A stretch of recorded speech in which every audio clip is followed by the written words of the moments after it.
मैं अंजलि हूँ। मैंने और रवि ने 1 साल की डेटिंग के बाद शादी की है। शादी में हमारे कुछ खास दोस्त और पेरेंट्स भी आए थे। रवि ऐसा चाहते थे कि वो चाहते थे कि शादी शॉर्ट और सिंपल ही रहे। हम लोग यहाँ बड़े शहर में काम करते हैं। रवि के माता पिता गांव में ही रहते हैं। रवि ज़्यादा गांव जाते नहीं। जब कभी मम्मी पापा को मिलना होता है तो वो हमें शहर में आकर ही मिल लेते हैं। हमने एक छोटा सा घर भी यहाँ अभी लोन पर ले लिया है। शादी के चलते मैंने अभी से नौकरी छोड़ रखी है। हमारा घर रोड के साइड में ही है। खिड़कियों से रोड दिखाई देती है। हमारे किचन की खिड़की से भी रोड दिखाई देती है। रवि का ऑफिस का टाइम सुबह 9 बजे का है। सुबह मैं रवि के लिए खाना बनाती हूँ। मेरी नज़र खिड़की के बाहर गई। रोड के दूसरी तरफ एक लड़की, ज़्यादा उम्र की नहीं थी, 26 की ही होगी, हमारे घर की तरफ देखती रहती थी। पहले दिन मैंने सोचा कि कोई होगी, लेकिन वो 3 से 4 दिन लगातार आती मुझे दिखाई दी। मैंने मन में सोचा कि जाकर उससे बात करूं, शायद किसी और घर समझ रही है, हमारे घर की ओर देखती रहती हो। सुबह रवि सोए थे। वो फिर वहीं दूर खड़ी दिखाई दी, फिर हमारे और घर की ओर देखती रही। इस बार मैं बाहर गई। उसने आते मुझे अपनी ओर देखा और घबरा गई।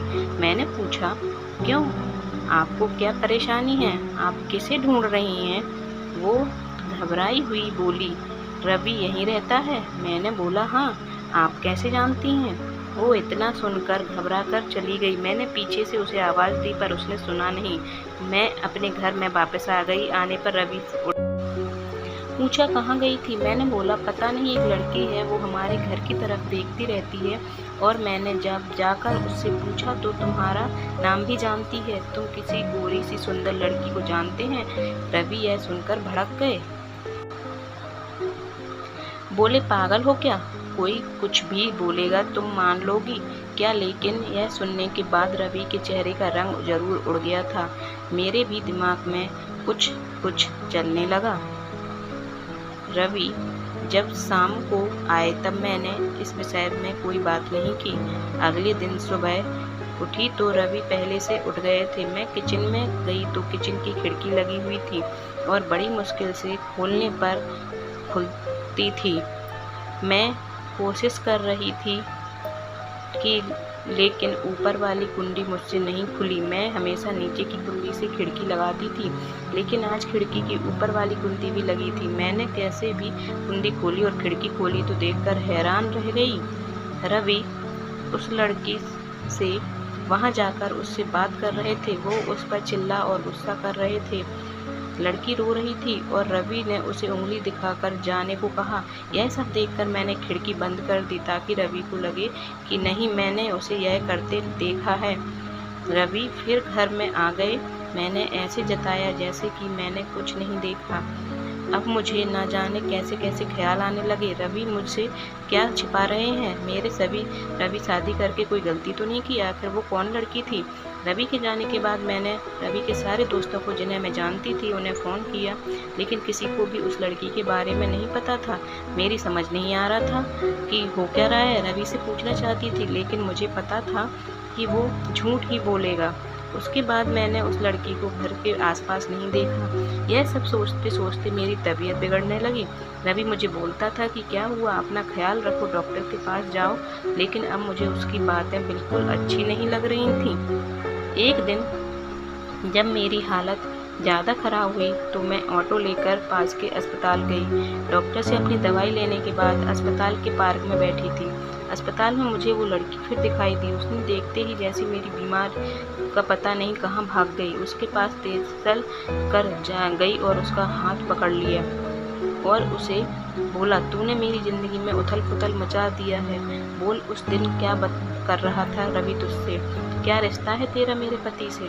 फिर उसने मुझे बताया। सुनकर मुझे लगा कि मेरा पति ऐसा है, उसने इतनी बड़ी बात मुझसे छिपाई है। शाम को रवि जब मैं आए तब उस लड़की को अपने घर में देखकर चौंक गए। मैं भी उसके पास ही बैठी थी। रवि उसकी तरफ देखकर बोले कि अच्छा, तो तूने उसे सब बता दिया? मना किया था दूर रहने को मेरी फैमिली से। मैंने बोला, रवि, शर्म करो, तुम इतने कठोर हो, अपनी सगी बहन की मदद नहीं कर रहे हो। वो लड़की संध्या थी, रवि की सगी बहन। उसने अपने पसंद के लड़के से शादी कर ली थी, इसलिए रवि और उसके परिवार ने उसके सारे रिश्ते तोड़ दिए थे।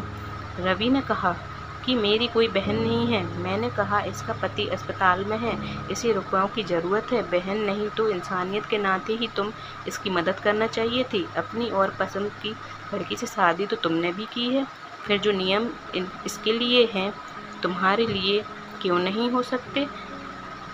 मुझे पता होता तुम ऐसी सोच वाले हो तो मैं तुमसे कभी शादी नहीं करती। जिसको बहन आंसू नहीं पिघला सके, उस आदमी के सीने में दिल हो ही नहीं सकता है। इतना कहकर मैं अंदर से अपने सारे गहने लिए और संध्या के साथ जाने लगी। हमें जाता देख रवि फूट फूट कर रोने लगा। संध्या भी उन्हें देखकर रोने लगी। रोते हुए रवि बोले, हमने उसे बहुत प्यार दिया, पापा मम्मी ने मेरे रानी बनाकर रखा है और यह ऐसे एक दिन बिना बताए घर से चली गई। हमारा प्यार तूने नहीं देखा, इसलिए रात भर रोया कि कहाँ होगी, कैसी होगी मेरी बहन। तब से इसे भाई और पापा और मम्मी की याद नहीं आई थी।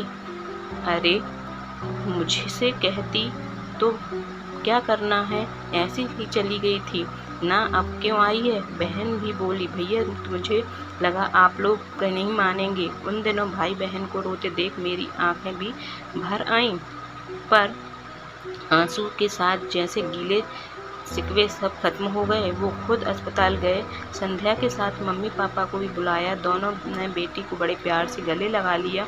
अब अस्पताल में संध्या के पति की हालत बहुत ही अच्छी है। डॉक्टर कहा कि जल्दी डिस्चार्ज भी हो जाएंगी।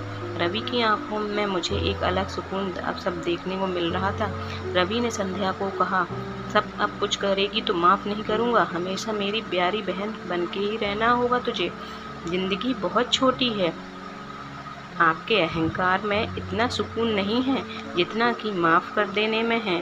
एक बार करके देखिए, ज़िंदगी बदल जाएगी।